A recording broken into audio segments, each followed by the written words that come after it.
अरे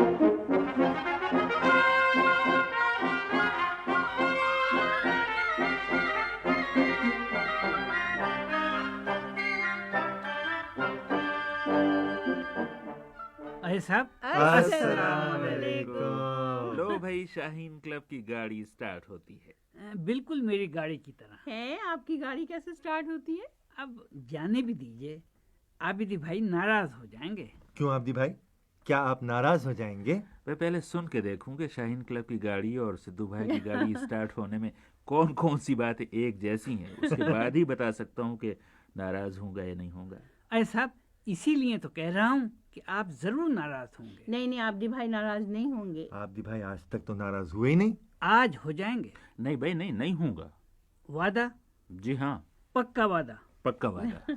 हाँ, तो मैं क्या कह रहा था मैं? आप कह रहे थे कि शाहीन क्लब की गाड़ी और आपकी गाड़ी एक ही तरह स्टार्ट होती है। जी हाँ, पहली बात तो ये कि मैं अपनी गाड़ी अपने घर के सामने नहीं बल्कि पड़ोसी के घर के सामने खड़ी करता हूँ। वो क्यों सिद्धू भाई? इसलिए कि जब वो मेरे घर के सामने खड़ी होती थी तो राहगीर उसे देखकर न मालूम क्यों मेरे घर की तरफ देख देख कर कहे लगाते थे। लेकिन अब क्या करते हैं? अब वो पड़ोसी के मकान की तरफ वो यानी कह लगाते हैं? जी नहीं, वो कहते हैं खटारा है बे, खटारा। बड़े खराब है आपकी राहगीर। अरे साहब, राहगीरों से ज्यादा खराब मेरा पड़ोसी है। वो कैसे सिद्धू भाई? वो रोज मेरी कार पर एक बड़ा सा कागज चिपका देता है और उस पर लिख देता है, ये गाड़ी गुलाबी मकान वाले मिस्टर सिद्धू की है। तो क्या हुआ? अरे साहब, अब राहगीर वापिस आते हैं, मेरे मकान के आगे खड़े होकर खुदा जाने क्या क्या कहते रहते हैं। क्या कहते हैं? कल 10 साल का एक लड़का कह रहा था, अपनी गाड़ी के बदले गजक ले लो। इसे ट्राम पट्टे पर रखवा दो। अरे सिद्धू भाई, आप कुछ नहीं कहते इन कमबख्तों को? अरे साहब, कभी कभी छड़ी उठाकर उनके पीछे दौड़ता हूँ। मगर सिद्धू भाई, आप तो ये कह रहे थे कि आप हमें गाड़ी स्टार्ट होने का किस्सा सुनाएंगे। अरे साहब, हाँ, पहले वो बांध रहा हूँ। क्या गाय? जी नहीं, तमहीद। मगर सिद्धू भाई, लोग आपकी कार को देखकर हंसते क्यों हैं? आपकी गाड़ी कितनी पुरानी है?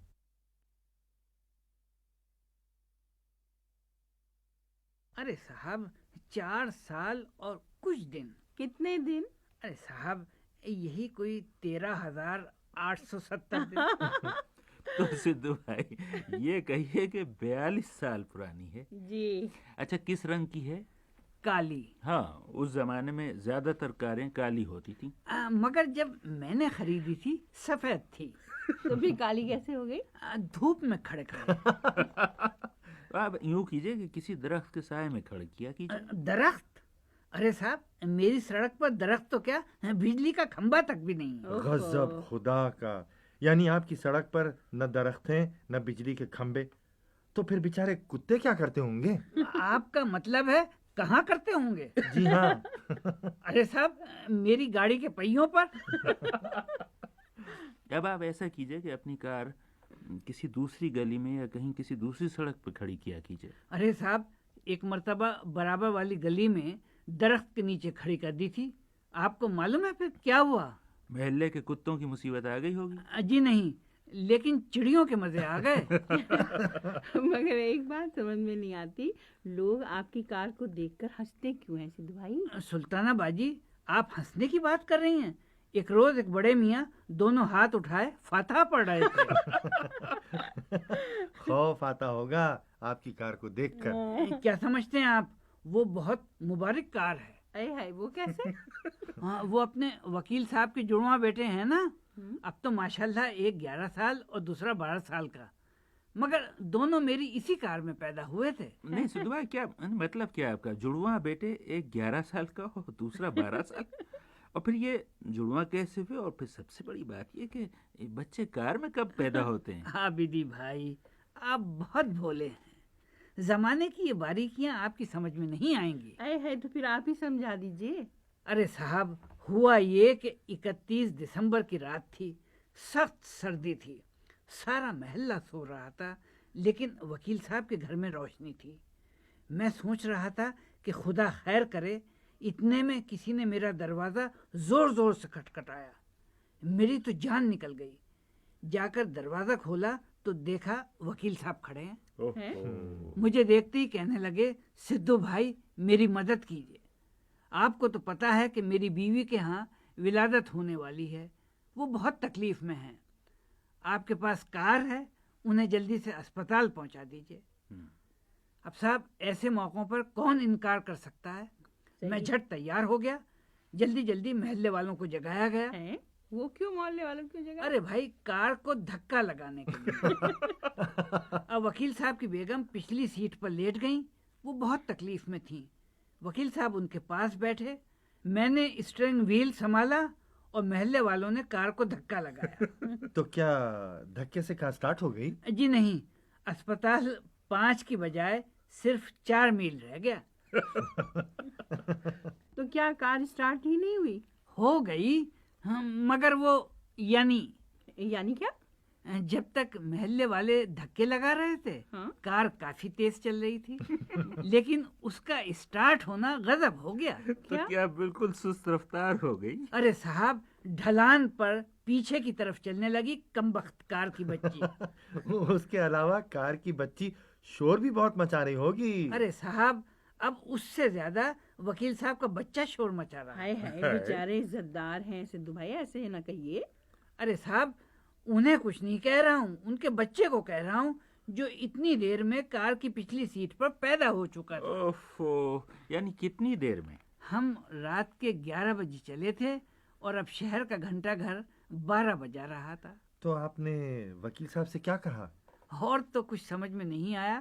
میں نے کہا, وکیل صاحب بچہ مبارک ہو. اور انہوں نے کیا کہا؟ 12 کا گھنٹہ سن کر بولے, نیا سال مبارک ہو. اور کار کہاں تک پہنچی؟ خدا خدا کر کے اسپتال پہنچی. وہاں تو بھگدڑ مچ گئی. نرسیں گھبرا گئیں, ڈاکٹر بوکھلا گئے. جو ہی کار کا دروازہ کھلا وہ اسٹریچر لے کر آ گئے. پھر ڈاکٹر نے کیا کہا سدھو بھائی؟ اس نے کہا, وکیل صاحب جڑواں بچے مبارک ہوں. جڑواں؟ جی ہاں, ایک 1972 میں پیدا ہوا, دوسرا 1973 میں. اور وہ بھی آپ کی کار میں؟ جی ہاں, جب وہ اسکول میں داخل ہونے لگے اور وکیل صاحب ان کے داخلے کا فارم بھرنے لگے تو فارم میں پوچھا گیا, جائے پیدائش. وکیل صاحب نے لکھا, سدھو میاں کی کار. ویسے سدھو بھائی, اگر اتنی ہی مبارک کار ہے آپ کی تو ایک بات سمجھ میں نہیں آئی. پوچھیے صاحب, پوچھیے. وہ بڑے میاں کار کے سامنے کھڑے ہو کے ہاتھ اٹھا کر فاتحہ کیوں پڑھ رہے تھے؟ ارے صاحب, میں ان کے بوڑھے باپ کو اسی کار میں اسپتال لے گیا تھا. تو آپ کو تو وہ واقعہ یاد نہیں ہوگا. واقعہ تو یاد نہیں, لیکن بڑے میاں کے آخری کلمات یاد ہیں. آپ کو دعا دی ہوگی؟ جی نہیں, وہ کار کی پچھلی سیٹ پر نڈھال پڑے تھے. میں کار چلا رہا تھا اور جگہ جگہ گاڑی روک کر لوگوں سے پوچھ رہا تھا, ارے بھائی اسپتال کا راستہ کون سا ہے, اسپتال کا راستہ کون سا ہے. ایک بار پیچھے سے آواز آئی, سدھو بیٹے ان سے پوچھو قبرستان کا راستہ کون سا ہے. سدھو بھائی, آپ کی کار اتنی سست رفتار تھی تو بڑی مشکل ہوتی ہوگی. آپ صبح شیف بنا کے روانہ ہوتے ہوں گے اور منزل پہ پہنچتے پہنچتے شیف دوبارہ بڑھ جاتا ہوگا. تو آپ کا کیا خیال ہے, میں نے جو اتنی بڑی سی داڑھی رکھی ہے یہ کیوں رکھی ہے؟ مگر سدھو بھائی, آپ نے اصل بات تو بتائی نہیں.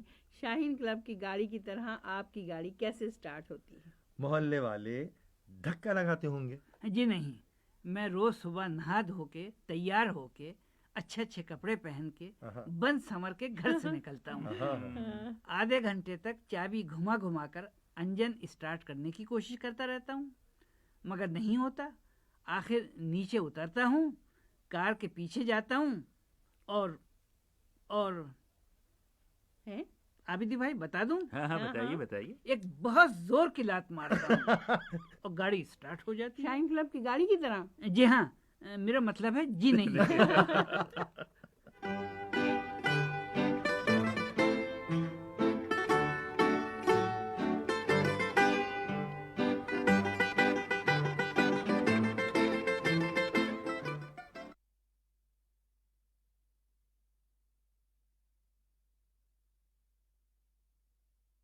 اچھا بھائی, اب کیا سنیں گے آپ سدھو بھائی؟ ارے صاحب, कुछ खत सुनवाइए।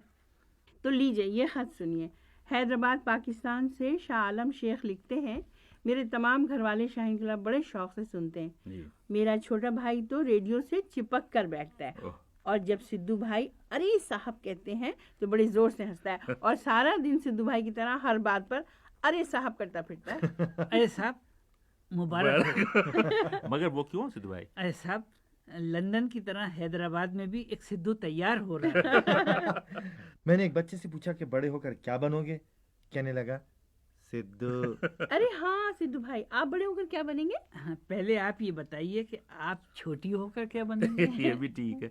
अच्छा साहब, लाइन बाजार पूर्णिया बिहार से शहजाद सलीम लिखते हैं, सिद्धू भाई मैं तो ये सोच सोच के हैरान हूँ कि अंडे से चूजा कैसे निकलता है। अरे साहब निकलता तो बाद में है, मैं तो ये सोच सोच कर हैरान हूँ कि चूजा अंडे में दाखिल कैसे होता है।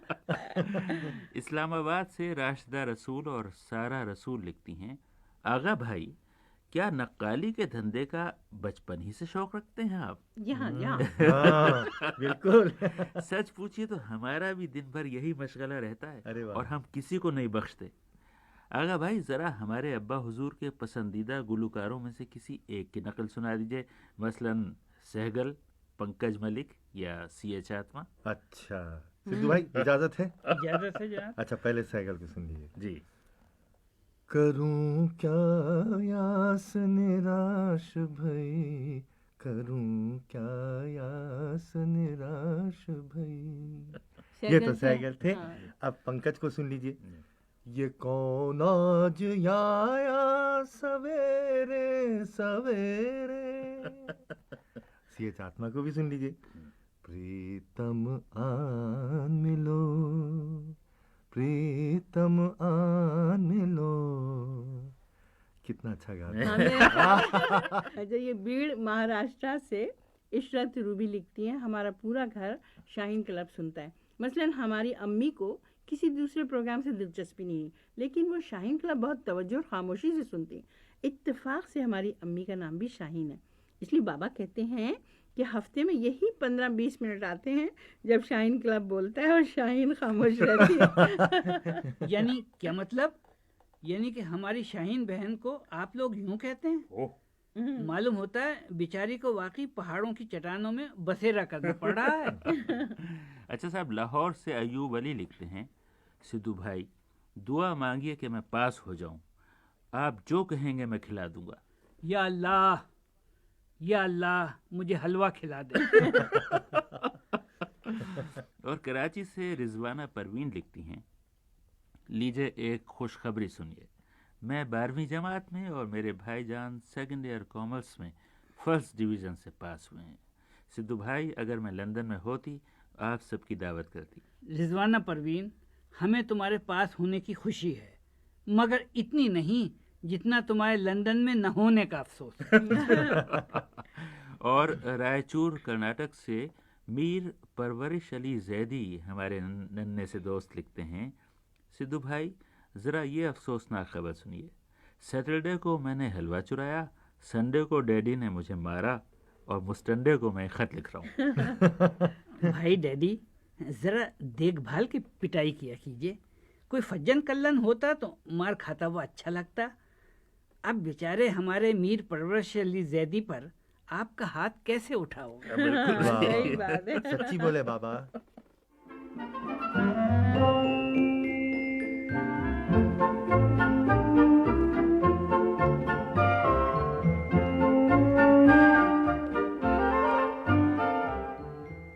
इन दिनों खबरों में अमेरिका का जिक्र बहुत है क्योंकि वहाँ सदर का इंतखाब हुआ है। आज मैं तुम्हें उसी अमेरिका की कहानी सुनाता हूँ। अभी सिर्फ 400 साल पहले अमेरिका में हर तरफ जंगल और वीराने थे। इस इतने बड़े अमेरिका में सिर्फ 8 लाख रेड इंडियन रहते थे और वो भी अपना माल असबाब कांधों पर उठाए घूमा करते थे और खाना बदोश कहलाते थे। लेकिन पिछले 400 वर्षों में दुनिया भर के लोग वहाँ पहुँचे, कुछ तो नई ज़िंदगी गुजारने और कुछ दौलत की तलाश में। अमेरिका पहुँचने वाले गोरे बाशिंदों में सबसे पहले स्पेन वाले थे। पहले उन्होंने वस्ती अमेरिका में जाकर वहाँ की पुरानी तहजीबें तबाह की, फिर वो मौजूदा रियासत हाय मुत्तहिदा अमेरिका के जुनूबी इलाकों में फैल गए। ان کے بعد انگلستان والے امریکہ پہنچے اور اپنا علاقہ خود آباد کیا اور ملکہ الزبتھ اول یا ورجن کوئن کے نام پر اس علاقے کا نام ورجینیا رکھا۔ ادھر انگلستان میں عیسائیوں کے پیورٹن فرقے پہ ظلم ہونے لگے تو یہ لوگ بھی جانیں بچا کر امریکہ جا پہنچے اور وہاں کی سختیاں خوشی خوشی برداشت کرنے لگے۔ انگلستان والوں کے بعد ہالینڈ والے امریکہ پہنچے۔ انہوں نے دریائے ہڈسن پر ایک خوشحال بستی آباد کی اور اس کا نام نیو ایمسٹرڈیم رکھا، مگر ان کی بستی پر انگلستان والوں نے قبضہ کر لیا اور اس کا نام بدل کر نیو یارک کر دیا۔ شہر فلاڈیلفیا کو بھی انگلستان کے ولیم پین نے سن 1682 میں آباد کیا اور اس شہر نے بہت ترقی کی۔ یہ لندن سے تھوڑا سا چھوٹا تھا۔ فرانس والے کینیڈا کی طرف سے پہنچے اور وہاں سے مغربی امریکہ تک پھیل گئے، البتہ بعد میں یہ علاقہ ان کے ہاتھ سے نکل گیا۔ ملکہ الزبتھ کے زمانے کے ملاح افریقہ سے کالے غلاموں کے جہاز امریکہ لے جاتے تھے۔ یہ لوگ جنوبی علاقے کے کھیتوں میں غلامی کرتے تھے۔ سن 1750 تک ان کالے باشندوں کی تعداد 2.5 لاکھ ہو چکی تھی۔